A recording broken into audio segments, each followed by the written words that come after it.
नाज़रीन, आज हम आपको हज़रत मूसा अलैहिस्सलाम के फ़िरौन के दरबार में परवरिश और मौजज़ात के बारे बताएंगे। हज़रत मूसा अलैहिस्सलाम रज़ात की उम्र तक अपनी वालिदा के पास ही परवरिश पाते रहे। फिर जब आपका दूध छुड़वाया गया तो वालिदा ने आप अलैहिस्सलाम को दोबारा फ़िरौन की बीवी के हवाले कर दिया। एक रोज़ का जिक्र है कि आसिया और फ़िरौन अपने महल में बैठे थे। आसिया ने हज़रत मूसा अलैहिस्सलाम को उठाकर फ़िरौन की गोद में बैठा दिया। हज़रत मूसा अलैहिस्सलाम ने फ़िरौन की गोद में बैठते ही उसकी दाढ़ी पकड़ ली और फिर उसके मुंह पर तमाचा रसीद कर दिया। बाज़ रिवायात में आता है कि उनके हाथ में एक छड़ी थी जिससे वो खेल रहे थे। वो फ़िरौन के सर पर दी मारी। फ़िरौन गुस्से में आग बगोला हो गया। वो कहानों की बच्चा पैदा होने की पेशगोई पर पहले ही बहुत फिक्रमंद था। कहने लगा कि मुझे लगता है कि ये वही बच्चा है, और उसने बच्चे के कत्ल का हुक्म दे दिया। आसिया ये देखकर सख्त परेशान हो गई और कहा कि ये मासूम बच्चा है, इसे किसी चीज़ की अक्ल नहीं है, इसने ऐसा नादानी में किया है। बादशाह सख्त गुस्से में था और उसे बच्चे से खौफ आने लगा था। कहा, मैं इसे कत्ल करके रहूँगा। आसिया ने कहा, अच्छा आप ज़रा तवक्कुफ़ करें, इसका इम्तिहान ले लेते हैं, अभी मालूम हो जाएगा कि इसने यह हरकत नादानी में की है या जानबूझकर की है। ये कहकर उन्होंने 2 तश्त मंगवाए, एक में दहकते अंगारे और दूसरे में सुर्ख याकूत। फिर फ़िरौन से कहा, देखें अगर इस बच्चे में अक्ल हुई तो याकूत उठाएगा, वरना अंगारों की तरफ हाथ बढ़ाएगा। दोनों तश्त हज़रत मूसा अलैहिस्सलाम के सामने रख दिए। आप अलैहिस्सलाम ने याकूत की जानिब हाथ बढ़ाया, लेकिन हज़रत जिब्राइल अलैहिस्सलाम ने फ़ौरन उनके हाथ को अंगारों की तरफ बढ़ा दिया। आप अलैहिस्सलाम ने एक अंगारा उठाकर मुँह में रख लिया, जिससे ज़बान जल गई और आप अलैहिस्सलाम रोने लगे। फ़िरौन ने जब ये देखा तो खामोश हो गया और अपना फ़ैसला तब्दील कर दिया। ज़बान के जल जाने ही की वजह से हज़रत मूसा अलैहिस्सलाम की ज़बान में लुकनत पैदा हो गई थी। सूरत अल-क़सस आयत नंबर 14 में है कि और जब मूसा अलैहिस्सलाम अपनी जवानी को पहुँच गए और सिने एतदाल पर आ गए तो हमने उन्हें हुक्म नबूवत और इल्म दानिश से नवाजा, और हम नेकोकारों को इसी तरह सलाह दिया करते हैं। हज़रत मूसा अलैहिस्सलाम शाही महल में आसिया की ज़ेर निगरानी परवरिश पाते हुए जवान हुए। आप अलैहिस्सलाम निहायत खूबसूरत, ताकतवर, समझदार और दाना इंसान थे और मिस्र में फ़िरौन के लेपालक बेटे के तौर पर मशहूर थे। इसी वजह से उनका रोब और दबदबा भी बहुत ज़्यादा था। हज़रत मूसा अलैहिस्सलाम को इस बात का इल्म था कि वो फ़िरौनी क़िब्ती नहीं बल्कि इसराइली हैं। लिहाजा जब फ़िरौन, उसके हवारियों और सिपाह की जानिब से इसराइलियों पर जुल्म ढाए जाते तो आप अलैहिस्सलाम को बेहद दुख होता था। अक्सर जुल्म के ख़िलाफ़ आवाज़ भी बुलंद करते और बेकसूर इसराइलियों की मदद भी करते। एक दिन हज़रत मूसा अलैहिस्सलाम महल से निकलकर शहर का गश्त कर रहे थे। आप अलैहिस्सलाम ने देखा कि एक क़िब्ती किसी इसराइल को बुरी तरह ज़िदोकोब कर रहा है। ये मंजर देखकर आप अलैहिस्सलाम रुक गए। इसराइली ने जब आप अलैहिस्सलाम को देखा तो मदद के लिए पुकार उठे। हज़रत मूसा अलैहिस्सलाम दोनों के करीब गए और क़िब्ती को रोकने की कोशिश की, लेकिन वो जुल्म से बाज नहीं आया। आखिरकार आप अलैहिस्सलाम से ज़ब्त ना हो सका और उसे एक मुक्का रसीद कर दिया, जिससे वो मर गया। हालांकि आप अलैहिस्सलाम की नीयत उसे मारने की नहीं थी, जैसा कि सूरत अल-क़सस आयत नंबर 15 से 16 और 18-19 में है कि और मूसा अलैहिस्सलाम शहर मिस्र में दाखिल हुए, इस हाल में कि शहर के बाशिंदे नींद में गाफिल पड़े थे। तो उन्होंने इसमें 2 मर्दों को बाहम लड़ते हुए पाया। एक तो इनके अपने गिरोह बनी इसराइल में से था और दूसरा उनके दुश्मनों कौम फ़िरौन में से था। बस उस शख्स ने जो उन्हीं के गिरोह में से था आपसे उस शख्स के ख़िलाफ़ मदद तलब की जो आपके दुश्मनों में से था। बस मूसा अलैहिस्सलाम ने इसे मुक्का मारा तो उसका काम तमाम कर दिया। फिर फरमाने लगे, ये शैतान का काम है जो मुझसे सरजद हुआ है, बेशक वो सरीह बहकाने वाला दुश्मन है। मूसा अलैहिस्सलाम अर्ज़ करने लगे, ऐ मेरे रब, बेशक मैंने अपनी जान पर जुल्म किया, सो तू मुझे मुआफ़ फरमा दे। बस उसने उन्हें मुआफ़ फरमा दिया, बेशक वो बड़ा ही बख्शने वाला निहायत मेहरबान है। बस मूसा अलैहिस्सलाम ने शहर में डरते हुए सुबह की इस इंतज़ार में कि अब क्या होगा, तो दफ़तन वही शख्स जिसने आपसे गुज़श्ता रोज़ मदद तलब की थी आपको दोबारा इमदाद के लिए पुकार रहा था। तो मूसा अलैहिस्सलाम ने उससे कहा, बेशक तू सरीह गुमराह है। सो जब उन्होंने इरादा किया कि उस शख्स को पकड़ें जो इन दोनों का दुश्मन है, तो वो बोल उठा, ए मूसा, क्या तुम मुझे भी कत्ल करना चाहते हो जैसा कि तुमने कल एक शख्स को कत्ल कर दिया था?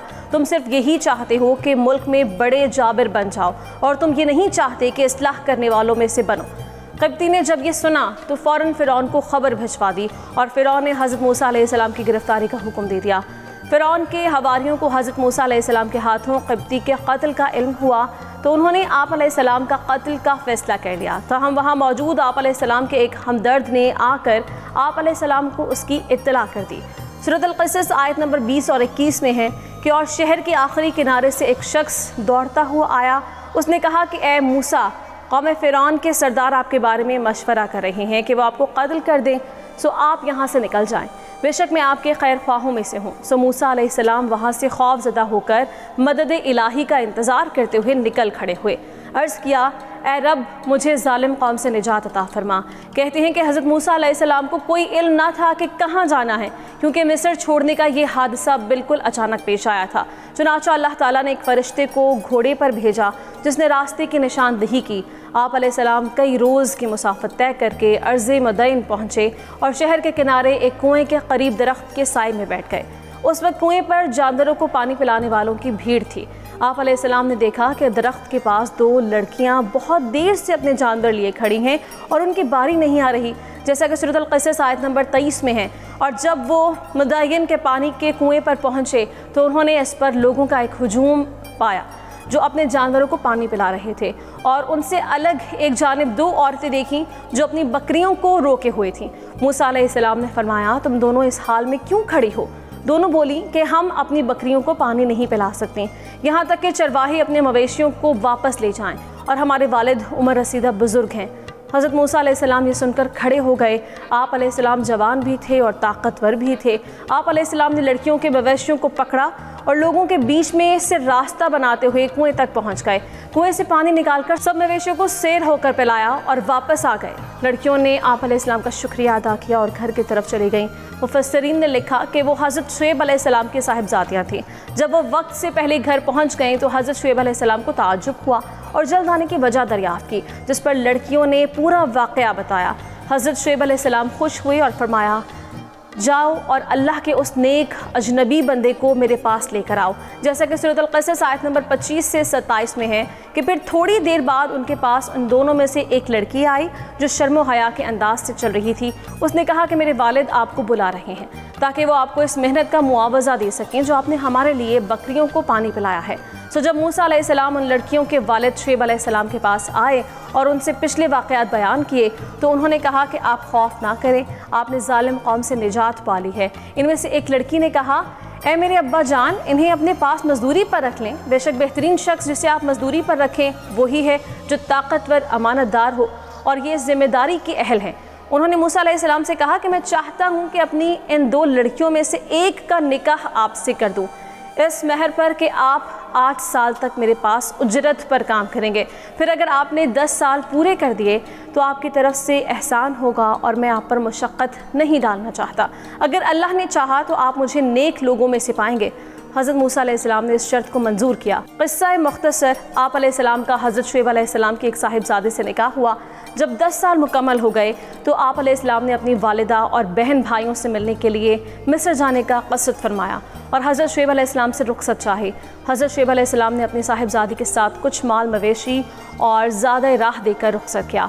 रास्ते में मुल्क शाम के बादशाहों से ख़तरा था, इसलिए आम रास्ता छोड़कर गैर मारूफ रास्ता इख्तियार किया। सर्दी का मौसम था और अहलिया के यहाँ विलादत करीब थी। फिर ये कि रास्ते से भटक कर पहाड़ी तूर के मगरिबी और दहानी समत जा निकले। अंधेरी रात थी और बर्फ़ानी सर्दी। हज़रत मूसा अलैहिस्सलाम ने सर्दी से बचाव के लिए पत्थर से आग जलानी चाही, लेकिन पत्थरों के रगड़ने से आग रोशन ना हो सकी। परेशानी के आलम में इधर उधर नजरें दौड़ाई तो दूर कोहे तूर पर आग नजर आई, जैसा कि सूरह अल-क़सस आयत नंबर 29 में है। जब मूसा अलैहिस्सलाम ने मुक़र्ररा मुद्दत पूरी कर ली और अपनी अहलिया को लेकर चले तो उन्होंने तूर की जानिब से एक आग देखी। वो शोला हस्ने मुतलक़ था जिसकी तरफ आपकी तबीयत मानूस हो गई।